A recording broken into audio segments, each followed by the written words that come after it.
அடுத்து ஆளுநரை சந்தித்த பிறகு திரு விஜய் அவர்கள் கட்சியின் தலைமையகத்திற்கு வருவதாக சொன்னார். நான் அவரிடத்திலே வேண்டுகோள் வைத்தேன், பதவியேற்புக்கு பிறகு சந்திப்போம், இப்போதைக்கு அலுவலகம் வரவேண்டிய கட்டாயம் இல்லை, எனவே வரவேண்டாம் என்று நான் சொல்லிவிட்டேன். ஊடகங்கள் இங்கே காத்திருக்க வேண்டாம், கலைந்து செல்லலாம்.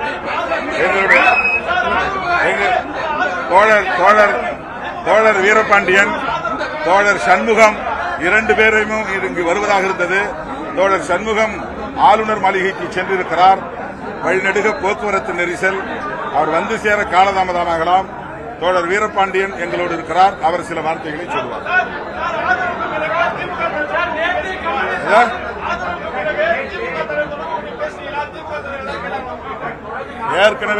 ஏற்கனவே நாங்களே முடிவெடுத்திருந்தோம். இடதுசாரிகளும் விடுதலை சிறுத்தைகளும் எந்த முடிவை எடுத்தாலும் அந்த முடிவை திமுக தலைமைக்கு அறிவித்து அதன் பிறகு நாம் இதை வெளிப்படுத்துவோம் என்று கூறியிருந்தோம். அதன்படி திராவிட முன்னேற்ற கழகத்தின் தலைவர் தளபதி ஸ்டாலின் அவர்களுக்கு இந்த தகவலை நாங்கள் முறைப்படி சொல்லியிருக்கிறோம். நாங்கள் இந்த முடிவை எடுக்கிறோம் என்று சொன்னதற்கு, அது உங்கள் கட்சிக்கான சுதந்திரம், நீங்கள் அப்படி முடிவெடுப்பதாயிருந்தால் வாழ்த்துக்கள் என்று எங்களுடைய நிலைப்பாட்டுக்கு அவர் ஓகே சொல்லியிருக்கிறார். அவர் ஆரம்பத்திலிருந்தே சொன்னார், திரு விஜய் அவர்கள் ஆட்சி அமைப்பதற்கு நாங்கள் ஒருபோதும் இடையூறாக இருக்க மாட்டோம் என்று சொன்னார். அந்த ஒரு பெருந்தன்மையான கருத்தை அவர் தொடக்கத்திலிருந்தே சொல்லி வருகிறார்.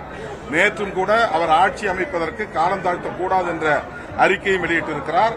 இந்த நிலையில் விடுதலை சிறுத்தைகள் கட்சியின் சார்பில் திராவிட முன்னேற்ற கழகத்தின் தலைவர், மதசார்பற்ற முற்போக்கு கூட்டணியின் தலைவர் அண்ணன் ஸ்டாலின் அவர்களிடத்தில் எங்கள் நிலைப்பாட்டை முன்கூட்டியே அறிவித்திருக்கிறோம்.